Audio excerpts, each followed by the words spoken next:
नमस्कार मित्रों, स्वागत है आप सभी का हमारे इस चैनल गरुड़ धर्मार्थ पर। मित्रों, जो औरत दिया जलाते समय करती है यह छोटी सी गलती, उसे हमेशा झेलना पड़ता है दुख और तकलीफ। साथ ही घर में अन्न महाराज की कमी आ जाती है, परिवार भुखमरी की स्थिति में मरने लगता है। मित्रों, हो सके तो यह वीडियो अपने परिजन और माता पिता को भी एक बार तो जरूर दिखाएं, अन्यथा आप ही अपने परिवार का दुख का कारण बन जाएंगे और फिर जीवन भर रोते रहोगे। मित्रों, यह बात जानना हमारे लिए बहुत जरूरी है, इसलिए बोल रहा हूं कि वीडियो पूरा देखना। मित्रों, एक व्यक्ति ने दिया लगाया जिसमें व्यक्ति ने दीपक लगाया हुआ है।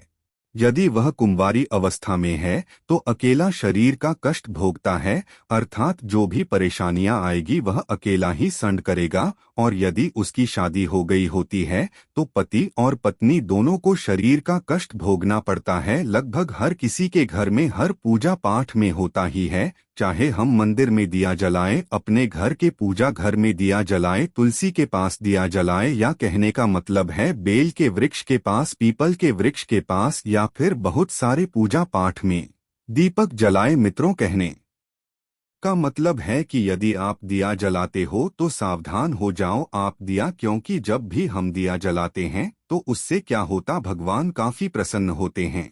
लेकिन साथ ही साथ दिया जलाते समय कुछ ऐसे नियम होते हैं जिन्हें हम बिल्कुल ही भूल जाते हैं और जीवन की सबसे बड़ी गलती कर बैठते हैं और फिर भगवान को ही दोष देने लगते हैं। कुछ ऐसी मान्यताएं होती हैं, कुछ ऐसी बातें होती हैं जिसका हम एक खास ध्यान रखना होता है, क्योंकि यदि हम उसका ध्यान नहीं रखते हैं तो लाभ की जगह हमें नुकसान मिलने लगता है। ऐसे ही एक काफी महत्वपूर्ण बात बता रहे हैं। यदि मित्रों आप इस वीडियो को देखते हुए यहाँ तक आ ही गए हो तो आगे जरूर देखना। और मित्रों, यह वीडियो खत्म होगा ना तब देखना आपको कैसा महसूस होगा। कहते हैं कि जो भी इस तरह का वीडियो देखता है उसका परिवार हमेशा सुखमय जीवन व्यतीत करता है। मित्रों, जो गलती पर हम बात कर रहे हैं उसको करने से क्या होता है कि दुख तकलीफ आपके जीवन में आने लगती है, इसीलिए हमें उस गलती को नहीं करना चाहिए। मित्रों, आज की कथा जानते हैं। मित्रों, भगवान के मंदिर तो जाते ही नहीं, साधु तप करते हैं। भगवान के मंदिर नहीं जाते यासी तप करते हैं, वो भगवान के मंदिर नहीं जाते। और आप कह रहे हो कि भगवान के मंदिर में जाकर दुख कटेगा, तो हमने कहा तपस्वी को कौन सा दुख है जब उसने तप करने बैठा तो दुख कौन सा है। सन्यासी को कौन सा दुख है, सन्यास लेकर बैठा है तो दुख आएगा कहाँ से। साधक को कौन सा दुख है, जब साधना में बैठ गया तो दुख मीठा कर ही बैठा होगा ना। दुख तो मुझे है ना, तो भगवान के दरवाजे पर जाना पड़ेगा। और यदि भगवान के मंदिर पे नहीं गए, भगवान के द्वार नहीं गए, तो क्या दुख नहीं कटेगा? बिल्कुल कटे। मित्रों, सत्य युग होता तो कट जाता है, तेरे घर पे ही दुख कट जाए। त्रेता युग में तेरे घर पर ही दुख कट जाता, द्वापर युग होता तो भी तेरे घर पर दुख कट जाता। पर यह कलयुग है, कलयुग में दुख तो भगवान के दरवाजे पर जाने पर ही कटेगा। और यह बात सत्य है, इसलिए स्वीकार करना ही होगा हम सभी लोगों को, क्योंकि यह कलयुग है, क्योंकि अभी चल रहा है। यदि इस कलयुग में पाप से छुटकारा पाना हो तो भगवान के दरवाजे को खटखट आना ही पड़ेगा। मित्रों, वीडियो में आगे बढ़ने से पहले आपसे अनुरोध है कि हमारी प्रस्तुति आपको पसंद आती है तो वीडियो को अभी लाइक कर चैनल को सब्सक्राइब कर लें। अब वीडियो को आगे बढ़ाते हैं। मित्रों, जरा पुराना समय और आज का समय और सरल भाषा में समझ लो। मित्रों, पहले के जमाने में नाई की दुकान पे लोग कटिंग कराने नहीं जाते थे। पहले के समय में कोई नाई की दुकान नहीं होती थी, नाई खुद आता था, तुम्हारे के बाल काट के जाता था। काटता था कि नहीं काटता था? किसी भी व्यक्ति को बाल कटवाने होते थे तो बाल काटने वाले नाई से कह देता था कि मेरे घर पर इतने बच्चे हैं और उनके बालों को काटना है, मतलब कटिंग करना है। तो होता क्या था, वह नाई अपने औजार पाती को लाकर उस घर में चला जाता था जहां उसे बाल काटना था। पहले नाई जो था ना वो इसकी दुकान नहीं होती थी, पहले नाई घर जाकर बालों को काटता था। सतयुग में, त्रेता युग में, द्वापर युग में, इन तीनों युग में कटिंग वाला घर आता था और बालों को काट कर जाता था। लेकिन अब कलयुग चल रहा है तो अब क्या हो रहा है कि नाई की दुकान पे जाना पड़ेगा, बाल कटवाना पड़ेगा। बस अंतर इतना है कि सत्य युग में भगवान दुहक बैठे बैठे तुम्हारे घर पर आकर काट देता था। त्रेता युग में भी भगवान तुम्हारा दुहक तुम्हारे घर पर आकर काट देता था। में भगवान दुहक तुम्हारे घर पर आकर काट देता था। पर कलयुग में तो तुम्हें नाई की दुकान जाना पड़ेगा, कपड़ा बंधवाना पड़ेगा, तब वो काटेगा। उसी तरह कलयुग में तो मैं भगवान के दरवाजे पर जाना पड़ेगा काटने के लिए। कितना सुंदर संवाद है, वहाँ पे बहुत ध्यान दीजिएगा जरा। अग्नि पुराण, स्कंद पुराण, दोनों पुराण में स्मरण करिएगा मित्रों। कार्तिक खंड का पढ़िए और अग्नि पुराण का भाग पढ़ना मित्रों। बेल पत्री का पेड़ हो, पीपल का पेड़ हो, बड़का हो, चाहे आंवले का वृक्ष हो, चाहे घर से बाहर जाकर मंदिर से बाहर जाकर खुले में यदि आप कोई दिया जला रहे हो, दीप प्रकट कर रहे हो, तो उस समय इतना घी, इतना तेल मत डालकर जलाना कि दिया ठंडा हो जाए और तेल और घी उसमें पढ़ा रहे हैं जाए। ध्यान दीजिए, हमारा कई बार आपके साथ में भी हुआ होगा। आप दशा माता की पूजन करने गए हो या की पूजन करने गए हो या वृक्ष की पूजन करने गया हो, लेकिन पूजन करने गए, बेल पत्री का पूजन करने गए तो हमने तो दिया में घी डाल लिया, ज्यादा बत्ती भी लगा दी तुमने और इस भाव से लगाई कि जलेगा थोड़ी देर तक और मालूम पड़े तुम हारी पूजन हुई। हवा का वेग आया, दिया ठंडा हो गया और उसमें घी पड़ा रह गया, उसमें तेल पड़ा रह गया। महाराजा, जिन व्यक्ति ने दिया लगाया, जिस व्यक्ति ने दीप लगाया हुआ है और यदि वो कुमारी अवस्था में है तो अकेला शरीर का कष्ट भोगता, और यदि उसकी शादी हो गई होती है तो पति और पत्नी दोनों को शरीर का कष्ट भोगना पड़ता है। कहीं कमर दिखेगी नहीं, घुटना दुखेगा, कहीं पीठ देखेगी, आंखों में जलन होगी, कहीं ये सिर का जो गले का भागों का कान के पास का ये दुखना चालू हो जाएगा, ये पीछे का भाग दुखेगा, तो कई डॉक्टरों को दिखाओगे, इलाज देखो, हमारी जांच कर लो, जांच में कुछ भी नहीं निकल रहा है। दवाई भी खाते हैं, थोड़े दिन आराम लगता है, फिर कैसे हो जाता है। कारण निकालना है तो कारण ढूंढो। ये हमारे पुराने क्या कर रहे हैं, कारण हमने खुद उत्पन्न कर रहा है कि किसी तरह से की पूजन करें। उसमें तेल घी की मात्रा इतनी बढ़ा दी कि हम तो जब तक बैठे दिया जल रहा था, उठ के गए,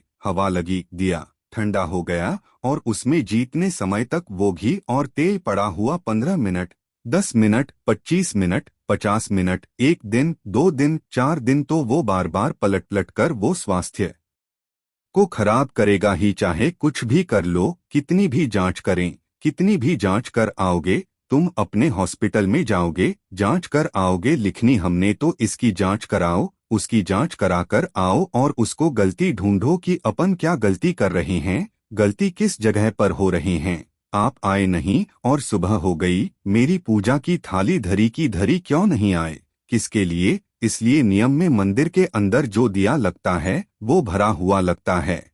कैसा लगता है? भरा हुआ लगाइए, क्योंकि इसमें हवा नहीं लगेगी, वो पूरा जलेगा, जितनी देर तक चलेगा उतनी देर तक सुख समृद्धि शांति देता। जो दिया लगाया जाता है, बत्ती को केवल भिगो कर रखी है, या आप जितनी परिक्रमा कर रहे हैं, पूजन कर रहे हैं, उतनी देर घी की कटोरी साथ लेकर जाओ, उतना सा घी डाल दो जितनी जरूरत पड़े। और तुम तो इतने समझदार कि पहले से ही घर में से दिया भर के चलो, तुम तो इतने समझदार के घर से दिया भर के चलो, कटोरी में कौन ले जाए, सांस के कार्य को ले जा रही है, में भर के रहने दे दिया, भले एक बार का रख देंगे, लगा देंगे, चलेगा, जब तक चलेगा, अपना भी जाएंगे तब चलता रहेगा, चलते क्या रहेगा, हवा करेगा, बुझा देगा, ठंडा कर देगा, ठंडा कर आप भी पड़ा रहेगा, तुम्हें कष्ट प्रदान करेगा, तुम्हें कष्ट तुम्हारे रोग प्रदान करेगा। दुख जो समझदार माताएं होती हैं, ना जो समझदार लोग होते हैं, ना वो बाहर जब भी पूजन करन आते हैं तो प्रयास करते हैं कि घी का दिया लगा रहे हैं, ना तो उसमें प्रयास करते हैं कि आते आते उसमें कपूर का टुकड़ा पटक देते हैं। जो चतुर होते हैं वो आते आते क्या करते हैं, दिए के अंदर कपूर का तो बड़ा पटक देते हैं, कपूर का तगड़ा झटका। महापूजन सब हो गई, अपन जाएंगे, बाहर निकलेंगे तक कपूरकपूर में इतनी दम होती है कि वो उस गति को पूरे को जला सकता है, वो घी को भी पूरा जला सकता है। इतना सा कपूर का टुकड़ा उसमें पटाखे और आजाद, जिससे फोन ना जलाए, पूर्ण तरह से अब हो जाए उसकी पूर्णता। शिव जी कह रहे हैं, ये पुत्र मेरा नहीं है, तुम इसको समुद्र में डाल दो। ना ही समुद्र में नहीं डाल सकती, इसको गोदी में लिया, ये मेरे पुत्र हैं, इसको मैं रखूंगा। शंकर भगवान ने समझाया, पार्वती नहीं माने, बहुत समझाया नहीं, आखिरी में पार्वती ने समुद्र में फेंक दिया, उसको झेल लिया, पालन करा। उसका नाम अंधकासुर भगवान ने मार दिया, अकेला पड़ गया, तब करा, साधना करी। अंधकासुर ने ब्रह्मा जी से मांगा कि मुझे वर दीजिए कि मेरे प्राण ना छूटे। ब्रह्मा जी ने कहा, ऐसा हो नहीं सकता कि प्राण ना छूटे, जन्मे हो तो मरना तो पड़ेगा, संसार रीत आए हो तो जाओगे, बस इतना है कि जितनी जिंदगी पक्ष से जी सकते हो, जिलो मरना तो है, आया हो तो जाना ही। अपने जीवन को खुश होकर जीवन, अपने जीवन, और जब अपने जीवन को अपन को खुश होकर जिन तो अंधकार सुनने। ब्रह्मा जी ब्रह्मदेव से कहा, मैं मरूना, ये सब दे दो, नहीं करना तो पड़ेगा। तो ब्रह्मा जी से वर मांगा। अंधकासुर को मालूम था मेरे ने कहा है, न तेरी कोई माता है, न कोई तेरा पिता है, पानी में बहकर आया था, मैंने पकड़कर तेरा पालन किया। उसने कह दिया, जिस दिन मैं अपनी माता को गलत दृष्टि से देख उसी दिन मरूं, उस दिन मर। अब इसको क्या मालूम होता, क्या मांगी, मांगने का भी तरीका होता है भगवान से कि हम क्या मांग रहे हैं। एक व्यक्ति, दो व्यक्ति थे, दो मित्र, दोनों भगवान शंकर के पास गए, भोलेनाथ की कृपा कर दो। शंकर जी ने कहा, मांगो क्या चाहिए। एक बोला, प्रभु ऐसी कृपा करना, लोग मुझे दे दे में किसी को कुछ ना दो, ऐसी कृपा करना। दूसरा बोला, मांग तुझे क्या चाहिए। शंकर जी से वो बोला, प्रभु ऐसी कृपा करना कि मेरे हाथ से कुंभदान पुण्य, संकीर्तन पुण्य होता रहे, शिव पुराण की कथा होती रहे, मैं खूब दोनों हाथों से लुटता रहा हूँ, कम ना हो खूब लूटा, ऊपर कम ना पड़े। शंकर जी ने जिसने मांगा था कि मुझे लोग दे ही देते ही दे दो, 3 बत्ती चौराहे पर मांग रहा भी उसे लोग दे ही रहे थे ही भिखारी ही बन गया। और जिसने कहा था मैं दोनों हाथों से लूटा हूँ, वो भगत बन गया। मित्रों, यदि आप घी का दीपक जलाना चाहते हैं तो सफेद रुई का प्रयोग करें, और यदि आप तेल का दीपक जलाना चाहते हैं, लाल धागे की बत्ती आपके लिए शुभ होगी। इस तरह का दीपक जलाना धार्मिक कार्यों में शुभ माना गया है। मित्रों, वास्तुशास्त्र के अनुसार हर रोज सुबह शाम दीपक जलाने से घर में सकारात्मक ऊर्जा का प्रवाह बना रहता है और नेगेटिव ऊर्जा को दूर रखता है। साथ ही इससे घर में सुख, शांति व समृद्धि बनी रहती है। मित्रों, शाम के वक्त घर के मुख्य दरवाजे पर एक दीपक रोज जलाना चाहिए। इससे माता प्रश्न होती है, ध्यान रहे कि दीपक को जमीन पर ना रखकर किसी चावल या फिर किसी दूसरी चीज पर रखें। मित्रों, पीने के पानी के बर्तन के पास घी का दिया जलाकर रखते हैं तो इससे घर में धन की वृद्धि के साथ स्वास्थ्य संबंधी समस्या भी दूर होती है। साथ ही ध्यान रखें कि कभी भी एक दीपक से दूसरे दीपक को नहीं जलाना चाहिए। दीपक को हमेशा अलग अलग करके जलाएं, चाहे वो पूजा के समय ही क्यों ना हो। मित्रों, घी के दीपक को हमेशा अपने लेफ्ट हाथ की ओर लगाना चाहिए और तेल का दीपक को राइट हाथ की ओर। यदि पूजा करते समय दीपक बुझ जाता है तो भगवान से भूल के लिए क्षमा याचना मांगनी चाहिए। चलिए आज की प्रस्तुति को समाप्त करते हैं। धन्यवाद वीडियो के अंत तक बने रहने के लिए।